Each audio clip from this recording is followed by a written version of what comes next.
Hi everyone, welcome to Woolen Spinning. This is episode 31 and it is Friday, August 5th, 2016. My name is Rachel and I can be found pretty much everywhere as well for pearls. Thank you so much for joining me this weekend. I hope that this finds you somewhere warm and sunny if it's summer in your hemisphere and in your part of the world. And if not and you're in the middle of winter, I hope that things are going well anyhow. If you're new to the show, thank you so much for giving me a try and for giving the show a shot. And if you're a returning viewer, thank you so much for sticking with the show and for continuing to watch and participate. There are a couple of housekeeping announcement type things that I need to chat about really quickly, and then we will get on with the show. I wanted to send out a huge, ginormous thank you to this month's Patreon subscribers. Your contributions to the show keep this all going and on air, so thank you so much. If you are participating in workshops, this month's topic is spinning larger quantities. This is series 1 for woolen spinning. It's a big deal to be starting workshops. So to those who have supported, thank you so much. I think we have 10 participants, which is way beyond my expectations. So thank you so much to those. There is a private Slack channel and also a thread. Scratch the Ravelry thread. We're only going to do the private Slack channel for those who want to participate.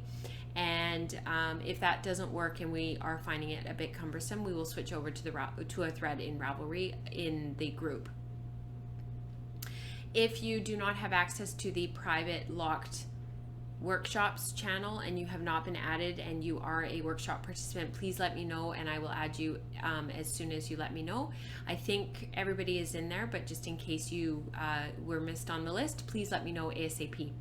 You should have received your PDF in your email address in your email inbox already, so if you haven't, please let me know. And that is for workshop participants. Workshops are now closed until the month of October, when we will be starting series 2 November 1st. So for those looking for workshops in the Patreon tiers, it's no longer available and will become available again in October. So again, thank you to those who participated.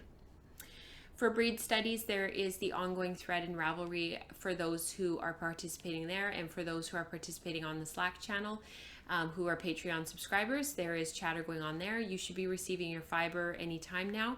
And for those who would like to participate but don't have fiber, you can buy from any source out there, and I'm hoping that later this month we'll have a second run for those who would like to participate with fiber that I have to offer.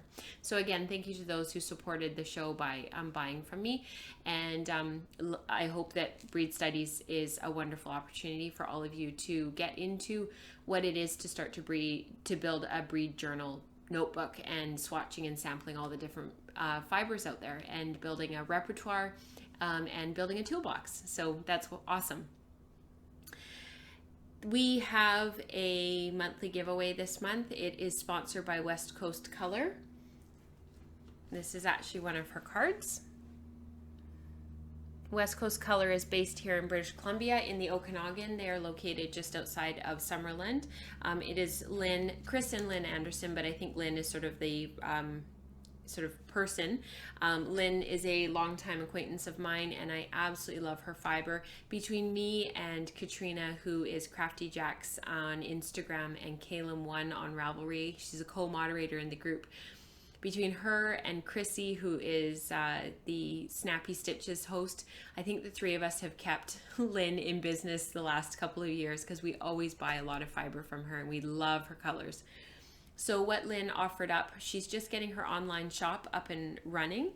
So she offered some fiber up to the podcast viewers as an opportunity to sort of have a look at her colors and see what she has to offer.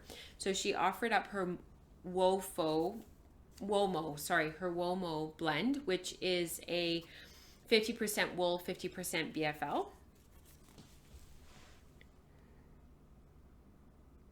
And each hank is a little bit different in weight. One is 117 grams and one is 122 grams. They're roughly the same color. These are dyed by Lynn herself in Summerland, and they are actually processed and blended locally at Custom Woolen Mills in Alberta. So this is all local fiber, local sheep, and locally dyed and prepared, which is awesome. So to win one of these hanks of fiber, you need to go to the episode thread in Ravelry. So it's August episode thread. That's what the thread is called, August episode thread.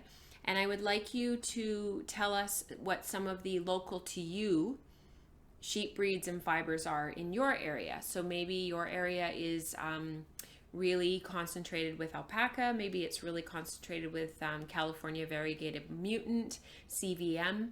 In my area, it's mostly crossbreed wools and down wools. So Cheviot, Suffolk, lots of Clun Forest, little bit of Icelandic and BFL, but mostly crossbreeds, what they call the Fraser Valley Special, which are sheep that are sort of a cross between a couple of down breeds and a couple of meat sheep breeds. So that is what you find locally here. And I would love to hear from you what is local in your area. And if you don't know, you need to go find out. So that is to win one of these two hunks of fiber. Let us know what is local to you. Okay, so for this show, we're going to actually have a slightly different format. I have had zero time to work on anything that I want to work on that's my projects.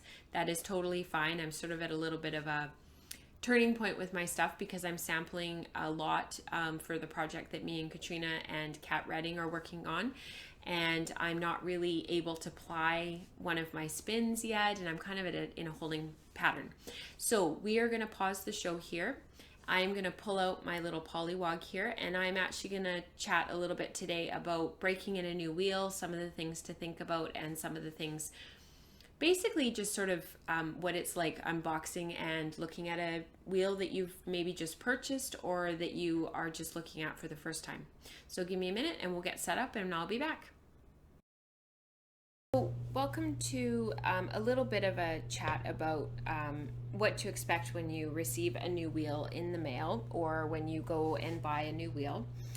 This is a Pollywog. This is by Spinolution. It's a kid's wheel, and or as they call it for those young at heart, if you will. These are the treadles, and as you can see, they just flip down into place. And the bottom panel is really the only thing that you have to put on when you first buy the wheel. So I've already gone ahead and done that. This is the magnetic flyer that fits onto the front, the magnetic orifice hook, and the bobbin here. The other thing that I'm looking for is the Lazy Kate. So this wheel comes with 3 bobbins, so 1, 2, and 3. I've got some commercial yarn on here that I was playing with earlier, and I can easily sort of see that the Lazy Kate comes apart by taking these apart. There are 3 of them. That's one of the first things that you want to do when you take a wheel out of the box, is to ensure that you have all of the pieces. So I had ordered with this wheel the accelerator, which is one of the things that comes with this wheel. I just go put down these extra bobbins, and that was boxed in with the wheel itself, and it looks like this. So it comes with another drive band, which you need to be looking for, and it also comes with another screw, and all of the pieces were there. So that's something to be aware of. So before you really start to unbox and unpack your wheel, make sure that you've got all of your pieces and that everything is accounted for. So I'm going to put my accelerator here for just a minute. One of the other things that you're looking for is that you've got your drive band. You want to make sure that your flyer, a lot of flyers on most wheels come separately, so you want to make sure that all your pieces are there, everything is intact, and just looks like it's sort of fitting together well. This wheel took me about 2 minutes to set up, and I did that outside on the front lawn for the kids because they were so excited about it. As you can see, there's no extra mechanism down here where the treadles go. They just sit on the drive wheel mechanism here. There's a screw that goes here, and this is my tensioning band for my Scotch tension. So when I first kind of got used to this wheel, I actually just started treadling on it just to kind of get a feel for it. You can see that it's just my toes that are sitting on the treadles. At first I actually thought that this would be quite uncomfortable, but it's actually not. And as I get used to the wheel and kind of spin away on it, change direction again, I sort of start to get a feel for how it how it treadles, what it feels like. Most wheels online have a guide that you can download and read, and give you sort of an idea of what to expect from the wheel. As well, most wheel makers have easy access to customer service to offer a lot of customer service. That's sort of a expected nowadays, is to have really good customer service. So don't hesitate to contact them if you think that there maybe is something wrong with your wheel. As well, if you aren't sure where to oil your wheel, that's something that you need to be asking the wheel manufacturer about if it's not readily available online, to know where that information is, or what to do and how to do that. With this wheel, there's very few places to oil on this wheel. I probably will need a little bit of oil back here eventually. You'll need a little bit of oil on this mechanism down here, and there will need to be a little bit of oil where the treadles attached to the wheel itself. But other than that, this is a pretty straightforward, easy maintenance type wheel. One of the things that I do after I receive a wheel is I spend a lot of time just sitting there doing this. I just go back and forth, changing direction, seeing how quickly I can treadle, whether or not there's any chatter, and if the wheel starts to make a lot of noise. And then I go the other way. How quickly can I slow it down, get it going the other way?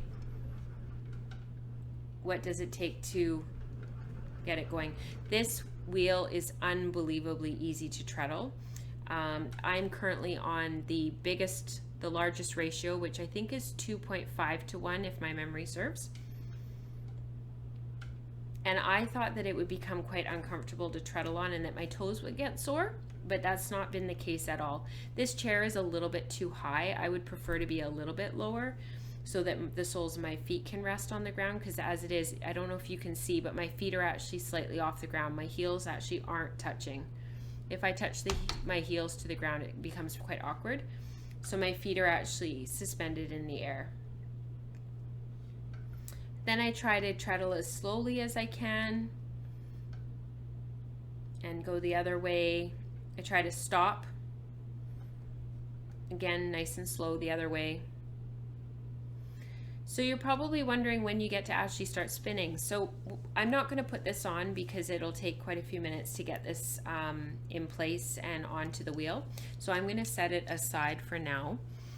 And I will show you how I tie my leaders. So I use mercerized cotton. It's blowing out a little bit just because it's so bright to get enough light in here. But I use mercerized cotton. This is just crochet cotton. I pull off quite a large length. This was a tip that I got from Beth Smith. And one of the reasons why it's a great tip in and of itself is because when you're plying and you come to the end of your bobbin, you don't ever have to reach back to get to the end of your single when you come to the end. The other nice thing is I do a big knot.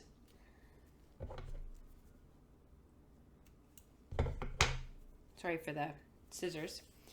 And this gives me a big long leader. But the nice thing is that at the end it's looped. And I didn't really see the advantage to this when I first started spinning, and I thought, well, it's fine to be looped. It's not a big deal either way. I don't really care. But actually, when you're starting off Navajo plying, it makes a huge difference to have a looped leader. Because you've already got a loop and you can just start right away without having to make a loop. So if you don't use a looped leader, I would really recommend using a looped leader. So these bobbins are really cool because they actually are kind of like the Louette bobbins, where they have a piece that sort of looks like a paper clip kind of, and that is actually your starting point for starting your bobbin.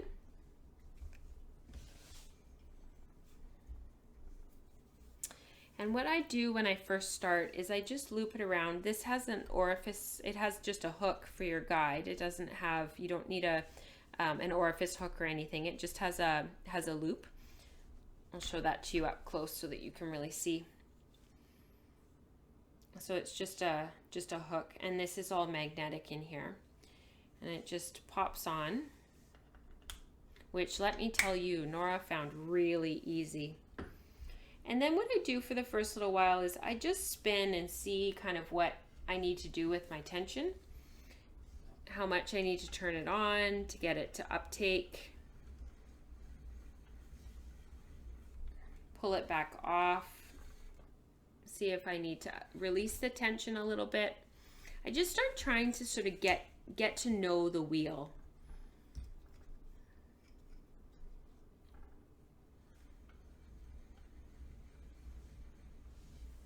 That's quite nice there. And then I have some crossbreed. This is left over from my sweater spin that I still haven't done yet. I'm going to pop it on here. I'm just going to adjust the camera ever so slightly so you can see what my hands are doing. And all I'm going to do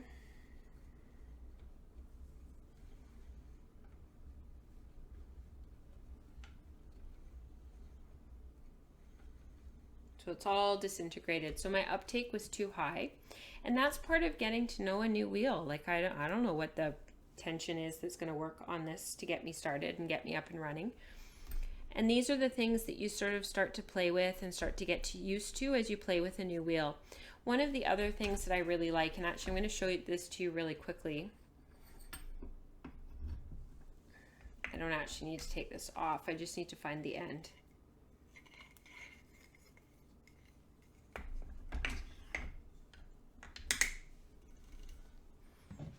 So this is called a wheel game.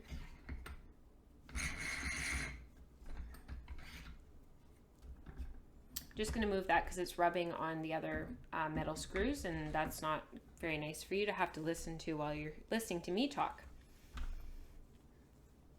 All right, so I'm going to put this off to the side for just a minute.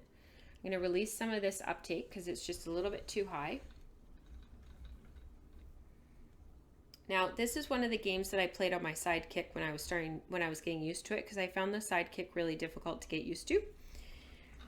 And I actually just feed on commercial yarn and sort of get a feel for what it feels like as I spin. And I try to sort of mimic what it would be like if I was spinning for real. And I do this for quite a while and sort of get used to this over the space of a couple of hours, over the space of a few days, a couple weeks. I don't rush it. It takes a long time to get used to a wheel and to really get to know a new wheel. And I think taking the time to really get that is really important. So I hope this was helpful, and I will chat with you guys again next week. Have a wonderful weekend. Bye, everyone.